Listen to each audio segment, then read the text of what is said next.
Estamos retornando com o programa Expressão Universitária, entrevistando o Dr. Anísio Kifuri, que visita a cidade de Tupã, ele que é conselheiro efetivo da Ordem dos Advogados do Brasil, seção do Estado de São Paulo. E nós gostaríamos de perguntar ao Dr. Anísio Kifuri a OAB teve uma intensa participação ao lado da CNBB, da ABI, que é a Associação Brasileira de Imprensa, no processo de redemocratização do país.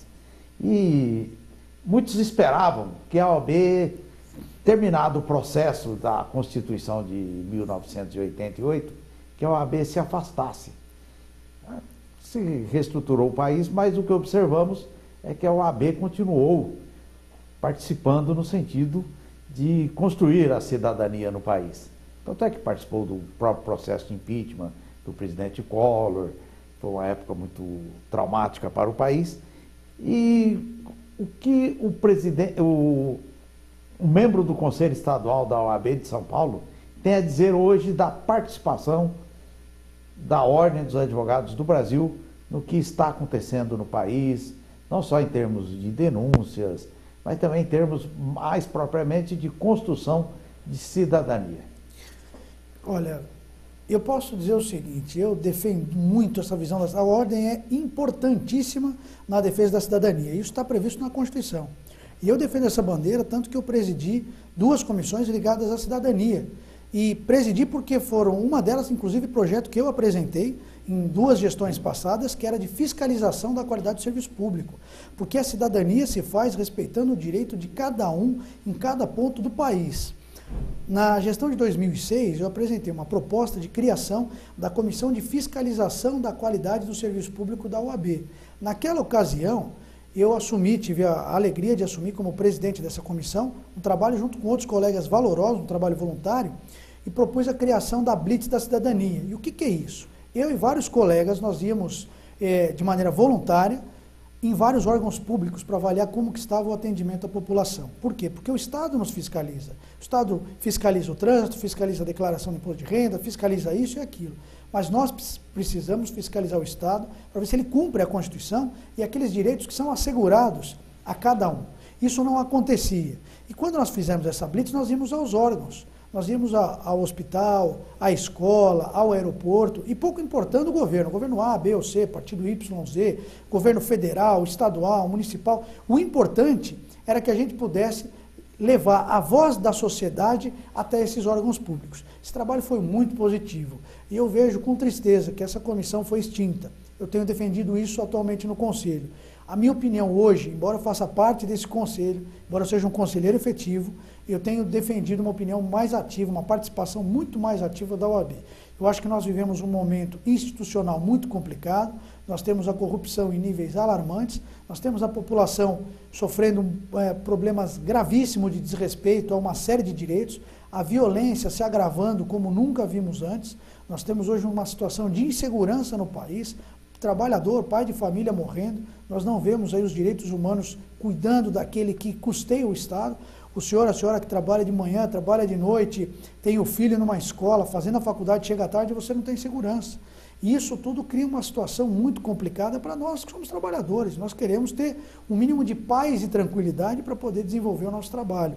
Eu acho que a OAB tem uma missão constitucional de defender a cidadania. Tanto é verdade que na Constituição, para propor ação direta de inconstitucionalidade, a OAB está num inciso próprio. Por quê? As outras entidades também podem propor, mas elas podem propor somente em matérias relacionadas àquelas profissões, aqueles interesses das categorias. No caso da OAB, a OAB, como representante da sociedade civil organizada, pode se manifestar sobre todos os temas que violem a Constituição. Por quê? Porque a OAB também é uma defensora, uma das guardiãs da Constituição Federal.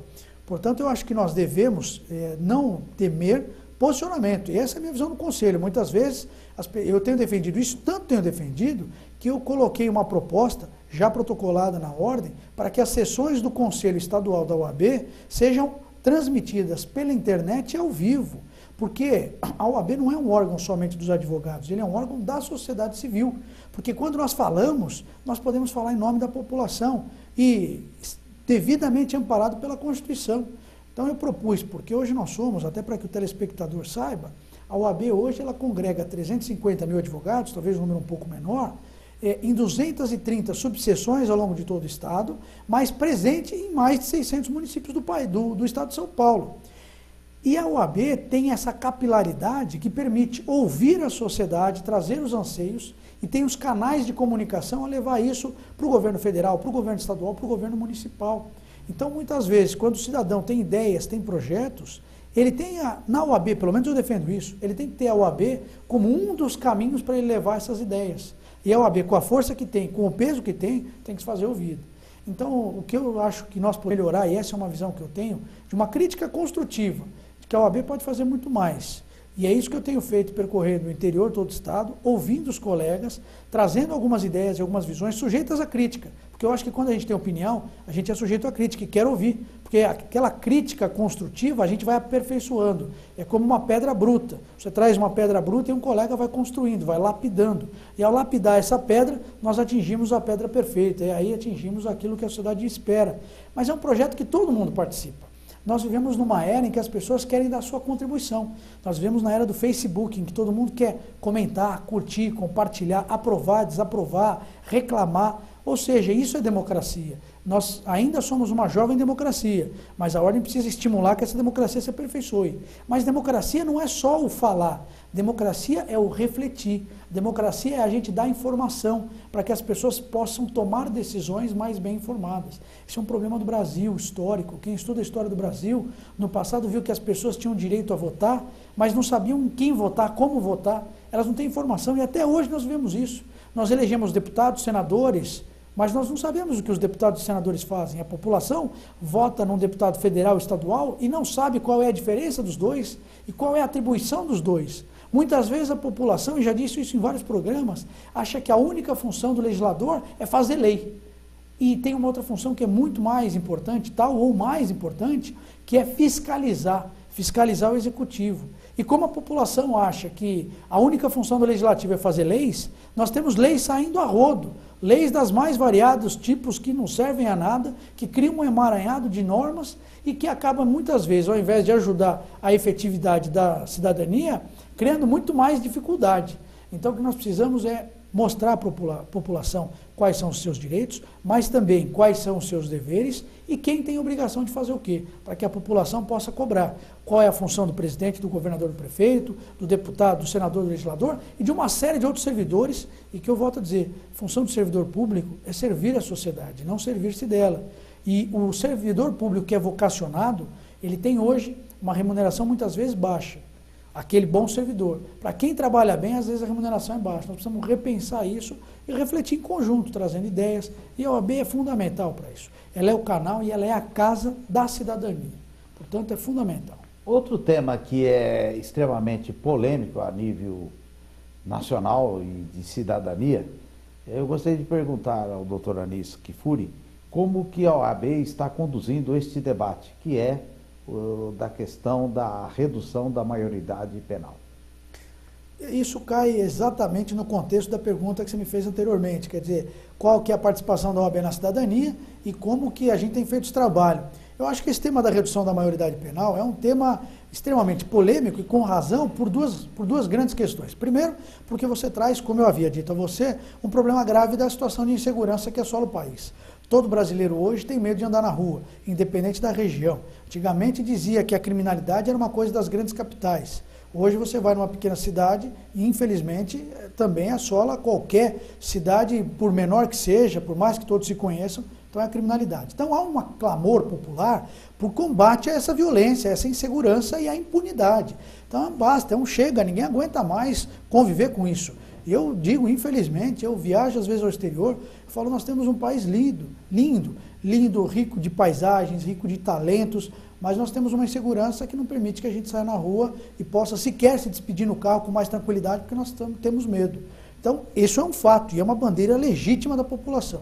Por outro lado, nós temos a segurança jurídica, que diz que o que é a maioridade penal, o que é a minoridade penal.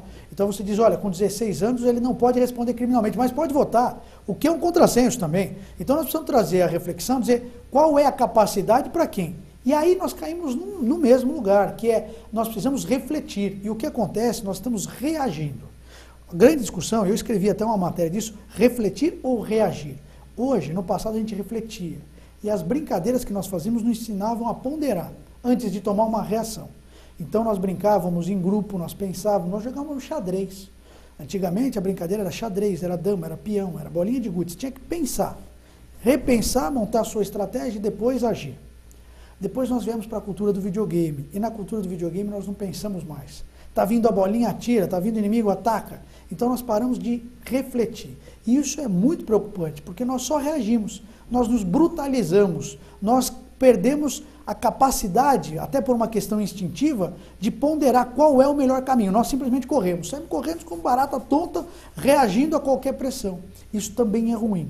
Então o que é importante? Que nós possamos agir rapidamente, mas de maneira refletida, e não reagir espontaneamente, involuntariamente, que é o que acontece. E eu acho que o debate é importante, porque ele traz para a gente o seguinte cenário. Por um lado, uma demanda legítima que quer acabar com essa violência, uma resposta que é necessária, e eu defendo que a violência chegou no limite que não dá mais para tolerar. Eu acho que é necessária uma ação enérgica do Estado. Por outro lado, qual é a medida? Eu, sinceramente, não acredito que somente reduzir a penalidade à maioridade vai resolver. Aliás, eu tenho certeza, talvez se reduzir a maioridade ou não reduzir, pode melhorar um pouco ou não o índice, é um fator que eu, sinceramente, não acredito que vá resolver o problema. Não resolve, porque o problema ele passa por uma melhoria na administração judiciária. Hoje, muitas vezes, nós temos uma legislação que precisa ser atualizada. Por outro lado, nós temos uma polícia completamente sem mecanismos de combate, com muito desaparelhada, sem investimento, muito desmotivado, policial com uma remuneração muito baixa e correndo um risco muito grande. Você vê um policial saindo para a rua, correndo o risco de tomar um tiro e morrer, defendendo o nosso cidadão, ganhando um valor muito baixo. Por outro lado, nós temos desequilíbrios, de muitas vezes com o uso da força desnecessária, mas nós temos que lembrar o seguinte, separar o que é o autoritarismo da autoridade, e valorizarmos a autoridade, não o autoritarismo. E só a redução da maioridade pode representar talvez uma desculpa a mais para um problema que é relevante. Mas nós precisamos colocar, eu acho que nesse debate, um monte de outras discussões que afetam a segurança pública. E aí eu coloco alguns temas, e queria que os colegas também e a população pudesse até participar desse debate, trazendo sugestões, que é a valorização da polícia, a legislação penal, o funcionamento e a estrutura do Poder Judiciário, a valorização, e aí nós temos uma questão da cultura popular, quer dizer, que é a cultura da impunidade. Nós temos hoje dos assassinatos, pequena parcela que é sanada pela polícia. Nós precisamos investir mais na tecnologia, na prevenção, para desestimular, porque quando a impunidade aumenta, há uma tendência natural. Não é o tamanho da pena, os criminalistas sabem disso, eu não sou criminalista, mas pelo que eu estudei na faculdade, tem o famoso do Beccaria, que diz claramente que não é o tamanho da pena que vai desestimular o crime, mas é a certeza da punição.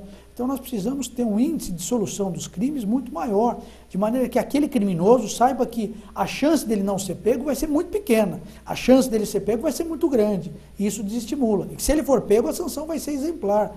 Agora, se a chance dele ser pego é muito pequena, se quando ele é pego a pena é muito branda, isso tudo estimula, obviamente, o ilícito e traz para a gente a insegurança. Eu tenho certeza, e eu tenho lutado muito por essa bandeira, que é a voz da pessoa de bem, do trabalhador, daquele que paga os seus impostos, que não é pouco, possa realmente ter tranquilidade no seu momento de lazer. E, portanto, eu acho que esse debate na maioridade é válido, é importante, mas ele deve vir acompanhado de outros temas, como investimento em segurança pública, como legislação penal, que a população possa participar desse debate, trazendo seus anseios. Doutora Anísio Kfouri, no mês de novembro de 2015, quer dizer, deste ano, a OAB de São Paulo terá eleições presidenciais para a sua diretoria, para a composição da sua nova diretoria, conselho. E o seu nome vem sendo cogitado pelos colegas advogados e nas conversas de bastidores da hipótese do seu nome ser colocado para presidir a mais importante sessão estadual da OAB do nosso país. O senhor tem evidentemente o senhor tem recebido esses apelos para que assumir essa candidatura. No momento, o senhor está pensando em assumir essa candidatura? O senhor está mapeando? Como que o senhor vê este momento de sucessão dentro da OAB paulista? Bom, primeiro eu quero dizer que eu sou um apaixonado pela advocacia e sou um apaixonado pela OAB. Isso é fato. Quem conhece a minha história, se olhar a minha atuação, eu estou na ordem há 16 anos, onde eu ingressei sem indicação de ninguém, fui um dia, falei, quero contribuir, ainda muito jovem, no final da década de 90, falei, quero participar da ordem, e fui membro colaborador, adjunto, temporário, substituto lá na Comissão de Defesa do Consumidor. E ao longo desses últimos 16 anos eu pude exercer diversos cargos e funções, sempre voluntário, dentro da OAB, na Caixa de Assistência, onde eu fui diretor, na OAB, onde eu fui desde membro colaborador até conselheiro, o cargo que exerço hoje, fui vice-presidente de comissão, presidente, subcoordenador, todos os cargos, e na Escola Superior de Advocacia, que eu fui secretário do Conselho Curador da Escola. E o que eu vejo com muita alegria e com muita honra, por óbvio, é os colegas sugerindo o meu nome, vindo conversar. Isso, obviamente, para mim é motivo de alegria, porque confiam nessa ideia, nesse projeto, nessa visão que é o que eu defendo. Eu acho que a gente pode fazer muito mais. Então, eu acho que nós temos toda uma legislação que tem um momento adequado para a definição disso. Vejo com muita alegria, só o fato de ter meu nome lembrado e cogitado pelos colegas de todo o Estado, fortalece muito a gente, o que mostra que a gente está indo no caminho certo. E eu acho que o caminho é um caminho de mostrar a aproximação do advogado. Eu tenho feito essa crítica, eu acho que nós precisamos aproximar mais do colega advogado.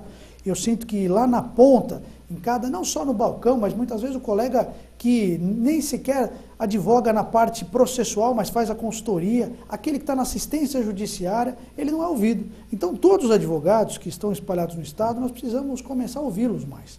Como eu disse antes, nós temos hoje mecanismos, tecnologia que nos permite essa interação, que no passado era mais difícil. Hoje nós temos novas ferramentas. E nós precisamos usar essa nova tecnologia para ouvir mais.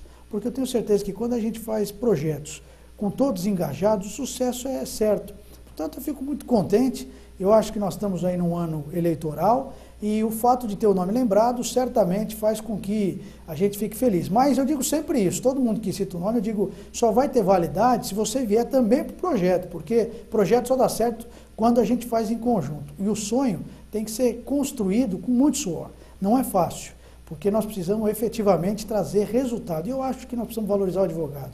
Eu sou filho de advogado, meu pai faleceu, eu tinha 10, 11 anos de idade. E aonde eu ia, todo mundo dizia assim, o pai dele é advogado. E via aquele orgulho da nossa profissão. E eu vejo que esse orgulho que eu tenho de ser advogado e que eu falo aonde eu vou, eu vejo que hoje nós estamos perdendo isso, pela dificuldade que a profissão passa. E eu luto todo dia para a gente tentar resgatar essa valorização, que significa melhorar a remuneração do advogado, para que ele tenha de fato independência, significa mostrar à população o trabalho que o advogado tem, porque eu vejo isso, colegas que trabalham final de semana, que abrem mão da convivência dos seus familiares para ajudar o próximo. Então, esses profissionais guerreiros, batalhadores, eu quero aqui render a minha homenagem. E dizer que o tempo é o senhor do destino, mas que eu estou engajado sempre. Essa bandeira eu não vou abrir mão nunca, que é defender a advocacia. Eu, desde o momento que eu fui orador da minha turma de formatura, eu disse que a advocacia era a nossa paixão. E dizia que nós nunca íamos deixar, e o meu discurso era esse, nós nunca íamos deixar a chama da justiça se apagar. E cada vez mais, eu tenho certeza que cada abraço de um amigo, cada conversa com um colega, cada viagem que eu vou para o interior desse estado, essa chama se aumenta. É um pouco mais de combustível. E com isso eu fico muito feliz de poder apresentar mais alternativas, ideias da nossa profissão. Agradeço muito a oportunidade de debater essas ideias com colegas aqui no seu programa. Doutor Anísio Kfouri, nós é que agradecemos a sua presença e colocamos aqui as nossas câmeras, o nosso microfone à sua disposição e, retornando a Tupã, estamos aqui à sua disposição e para as suas palavras finais aí, aos nossos telespectadores, aos colegas advogados. Eu só tenho a dizer obrigado. Agradeço de coração a oportunidade de ser ouvido, agradeço você pelo convite e eu acho que nós acreditamos em ideais, em justiça. Eu vejo que esse país nós precisamos melhorar muito, nós temos ainda uma injustiça muito grande. E eu digo uma coisa, só para finalizar, o advogado é o agente da paz. Tem gente que diz que o advogado gosta da guerra para ele ter trabalho. Eu digo que o dia que tirarem o advogado do processo, as pessoas vão resolver tudo na mão, vão resolver tudo na violência. E o que nós precisamos fazer é mostrar para a população que tem direitos e deveres e que o advogado pode conduzir essa paz. Eu tenho certeza disso, é assim que eu me motivo todo dia. E para quem duvida disso, eu quero deixar aqui só mais uma história.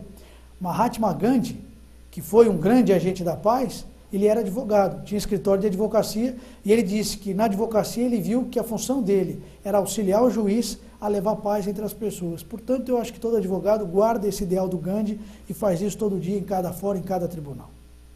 Recebemos aqui no programa Expressão Universitária o Dr. Anis Kifuri, membro efetivo do Conselho Estadual da Ordem dos Advogados do Brasil, seção de São Paulo, que esteve visitando a cidade de Tupã e honrou a TV Universitária com a sua presença, acompanhado de outros ilustres colegas, e destacamos principalmente a presença da doutora Marlene Amorim, que milita no Foro da Comarca de Tupã.